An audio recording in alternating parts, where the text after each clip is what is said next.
La vérité est plus sombre que la plupart des hommes n'osent l'imaginer. Une femme peut tout trahir, ses valeurs, sa famille et même ses propres enfants, si elle croit que l'homme qui lui fait face est assez fort pour commander son chaos. Ce n'est pas un fantasme, c'est de la biologie, c'est de l'histoire. Dans les guerres antiques, lorsqu'une tribu était conquise, les femmes ne fuyaient pas, elles s'adaptaient. Elles épousaient leurs conquérants et portèrent leur sang, non pas par désir, mais parce que la survie n'a jamais été une question de sentiment. L'instinct féminin est rarement fidèle à la morale, il est fidèle au pouvoir. Elle peut vous traiter de toxique, mais si vous rayonnez de domination, si votre silence l'emporte sur son chaos, elle cédera, non pas par amour, mais par quelque chose de plus ancien, de plus profond, quelque chose qu'elle ne peut nommer. Mais vous devez le comprendre. Freud n'insultait pas les femmes, il essayait de les décoder. Il croyait que derrière chaque choix, chaque émotion, chaque séduction, se joue une guerre entre ce qu'une femme désire vraiment et ce qu'on lui a appris à vouloir.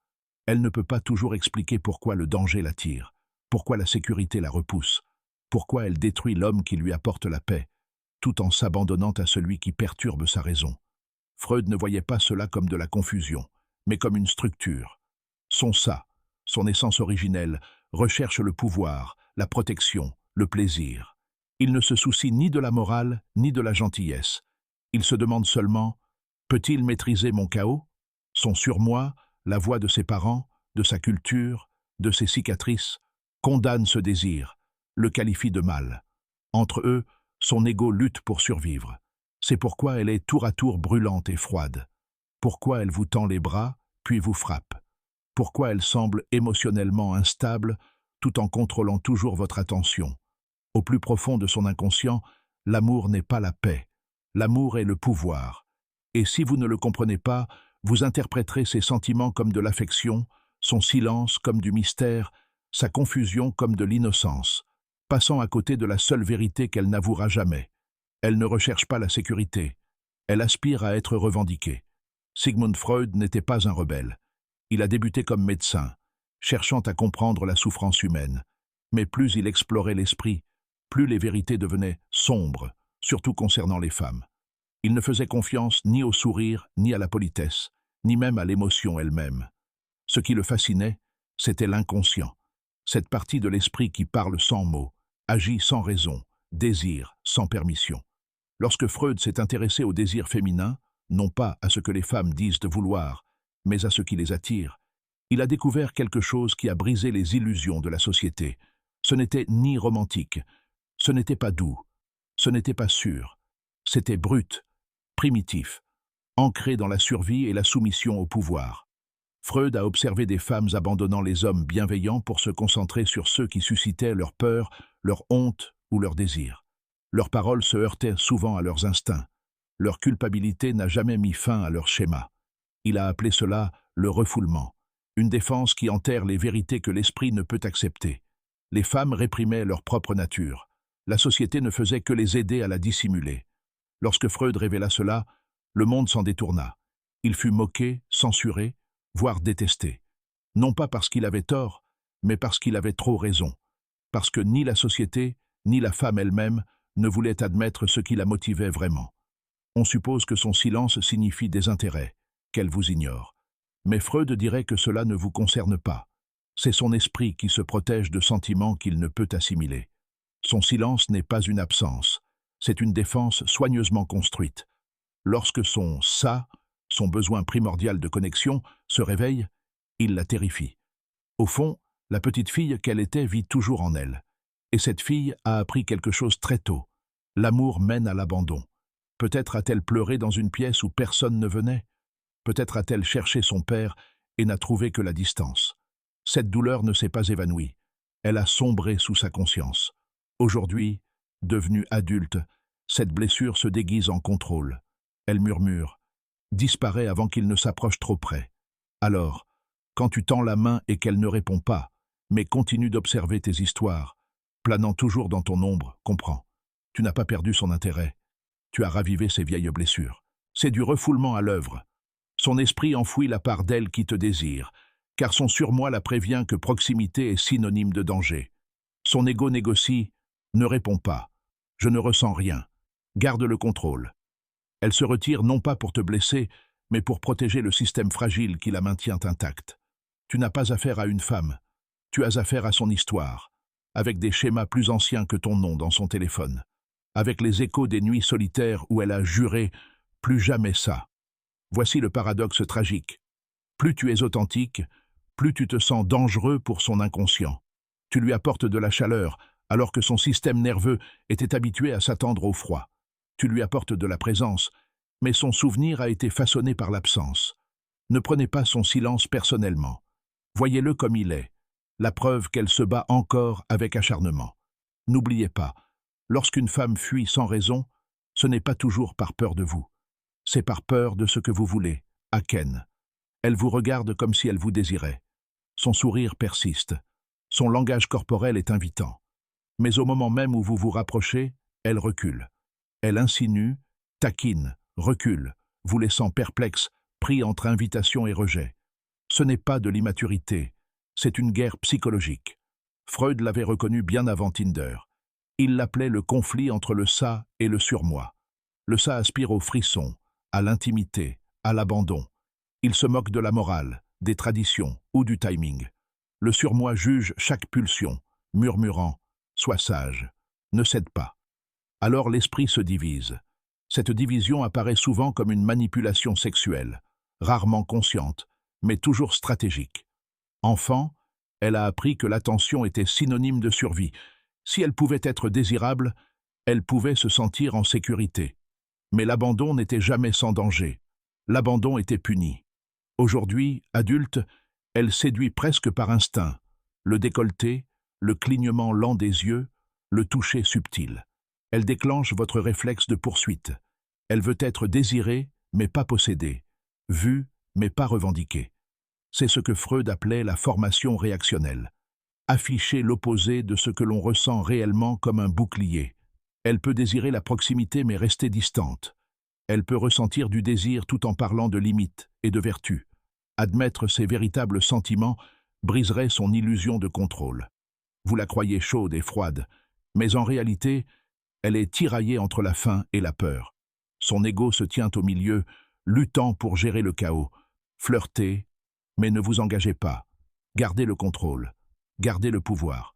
Chaque fois que vous vous penchez trop, son inconscient hurle « Fuyez !» Vous ne pouvez pas gagner en jouant le jeu. Si vous courez après son corps, vous perdrez votre âme. Mais si vous comprenez le scénario, si vous assistez à la représentation sans réagir, vous devenez intouchable. Une femme peut manipuler un homme qui la désire, mais elle ne peut influencer l'homme qui se connaît. Et cela l'effraie plus que l'amour ne le pourrait jamais. Vous la trouvez spéciale parce qu'elle se sent rare, différente des autres, comme si elle n'avait besoin de personne. Mais ce que vous ressentez n'est pas une véritable attirance, mais plutôt une pénurie. Freud vous dirait que ce n'est pas elle qui est en cause. C'est ce qu'elle symbolise pour votre inconscient. La part d'amour manquante que vous n'avez jamais reçue. Quand elle devient froide et distante, votre ça panique. Ne la perds pas. Lutte. Faites épreuve. Mais ce besoin ne naît pas de l'amour, mais du manque. Peut-être qu'enfant, l'affection de votre mère était inconstante, chaleureuse un instant, punitive l'instant d'après. Cela a entraîné votre système nerveux à rechercher l'approbation, à croire que l'amour se mérite. Alors maintenant, lorsqu'une femme reflète cette distance, votre inconscient vous dit « c'est familier, c'est chez vous ». Et vous craquez, non pas parce qu'elle est extraordinaire, mais parce qu'elle réactive une vieille blessure. Elle n'a pas besoin de parler. Son silence reflète tous les moments où vous vous êtes senti invisible. Vous ne désirez pas seulement son attention, vous souhaitez guérir. Mais voici le poison. Plus elle se fait rare, plus elle vous paraît précieuse. Non pas parce qu'elle est vraiment rare, mais parce que votre cerveau confond absence et valeur. Freud appelait cela le déplacement. Vous ne la poursuivez pas. Vous poursuivez le fantôme de votre passé. Vous n'êtes pas amoureux d'elle. Vous êtes accro à l'envie d'avoir de l'importance. Et elle le sent, sinon consciemment, du moins instinctivement. Dès qu'elle vous refuse son affection, votre masculinité vacille. Votre estime de soi se lie à son attention. Mais la dure vérité, c'est qu'aucune femme ne devrait avoir un tel pouvoir sur votre système nerveux.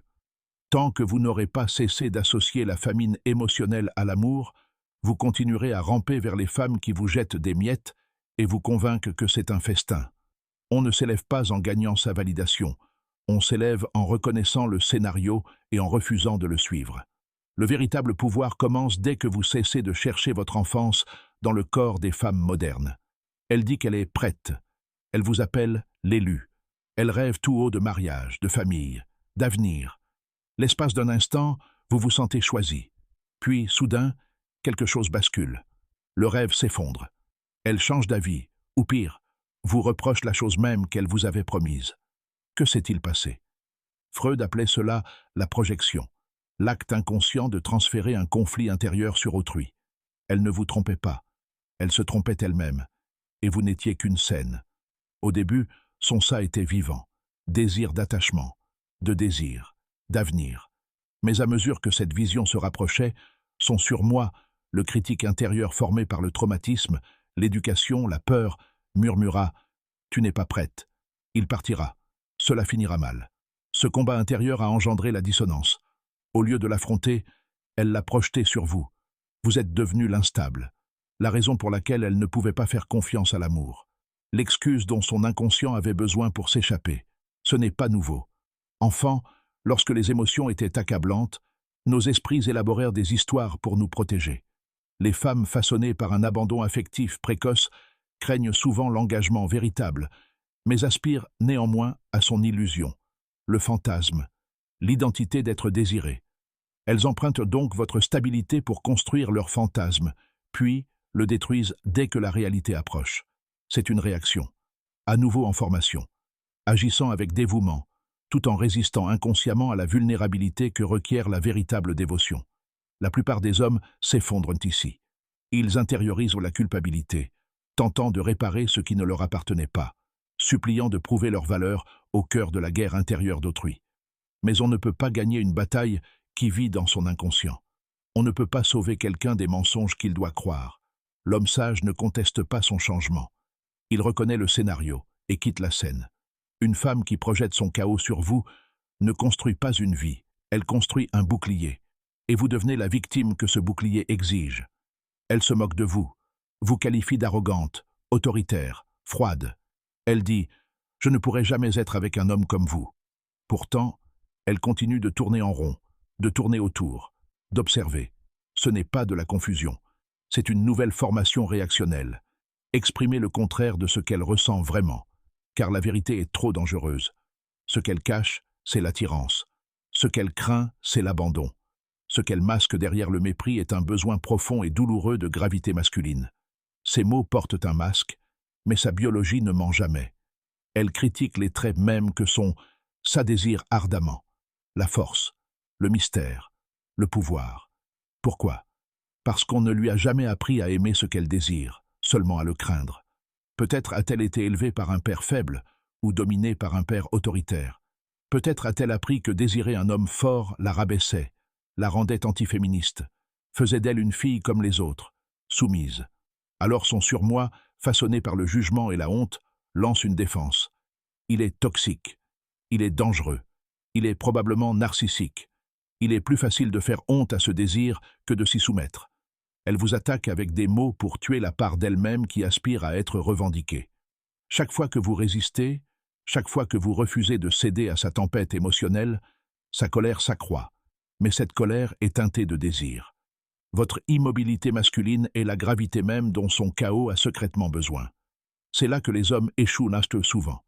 Ils commencent à se défendre, à s'expliquer, à s'excuser, à essayer de corriger l'image qu'elles projettent, sans se rendre compte qu'ils s'y sont déjà soumis.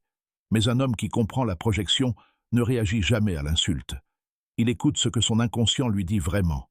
Ta présence me fait ressentir des choses que j'ai été entraîné à réprimer. La seule réponse à cela est le silence, l'immobilité, le pouvoir. Lorsqu'une femme vous combat pour le contrôle qu'elle désire secrètement vous prendre, vous ne discutez pas, vous ne courez pas après, vous ne reculez pas, vous la saisissez. Et dans cette saisie, son masque commence à se fissurer. Vous pensez la désirer, mais ôtez les courbes, la beauté, le chaos. Que reste-t-il? Un schéma, une douleur familière, une reconstitution. Freud disait « L'inconscient répète ce qu'il ne résout jamais.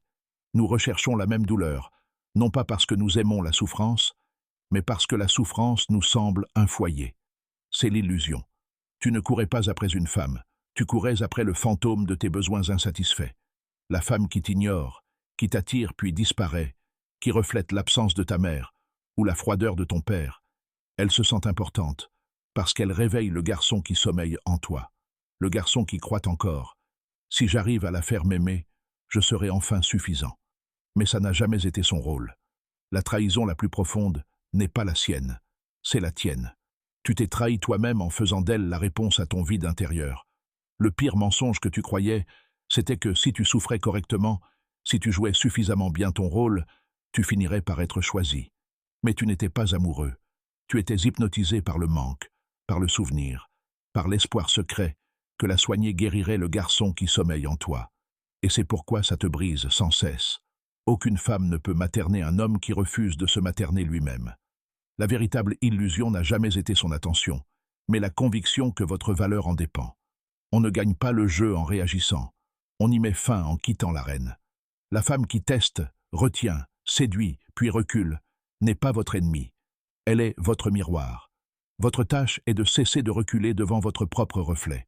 Freud enseignait que le véritable pouvoir ne naît pas du refoulement, mais de la sublimation.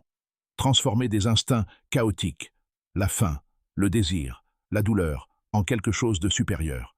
Lorsque vous ressentez le besoin de la courtiser, marquez une pause.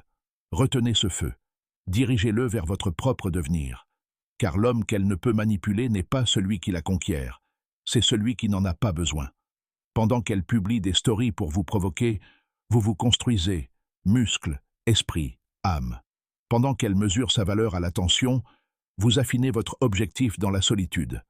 Que votre silence soit précis. Laissez votre indifférence porter le poids d'un homme qui se souvient de qui il est. Votre ego ne négocie plus entre les désirs de votre ça et les jeux de son surmoi. Il se tient fermement dans la réalité, ni la sienne, ni celle de la société, mais la vôtre. La souveraineté émotionnelle signifie ceci. Vous ressentez tout, mais vous n'obéissez à rien qui puisse vous faire dérailler. Vous ne recherchez plus les femmes pour prouver votre valeur. Vous attirez des femmes qui la reconnaissent, car elle est gravée en vous. Et si elles ne le font pas, vous restez impassible, non par froideur, mais grâce à votre chaleur. Cela se mérite, jamais s'arrache. Le féminin ne se guérit pas en étant vénéré. Il se guérit en voyant un homme qui ne cède pas, ni par beauté, ni par culpabilité, ni par solitude. Cet homme naît au moment où l'on se choisit soi-même, au-delà de son attention, de sa confusion, du confort d'être choisi par quelqu'un qui ne s'est pas choisi lui-même. Tu n'as pas besoin qu'elle comprenne. Tu n'as pas besoin de tourner la page, ni d'explications, ni d'excuses. Le silence est sa propre réponse. La clarté est sa propre vengeance. Laisse-la jouer ses jeux. Laisse-la se perdre dans la liberté. Laisse-la fuir le feu qu'elle a autrefois invoqué. Tu n'es pas ici pour être compris par le chaos. Tu es ici pour le transcender. Tout homme doit un jour s'en aller, non pas par colère ni par chagrin, mais dans un silence sacré et paisible. Celui qui n'arrive que lorsqu'on cesse de chasser les fantômes. Elle n'a jamais été à toi. Elle était le reflet de tes blessures oubliées.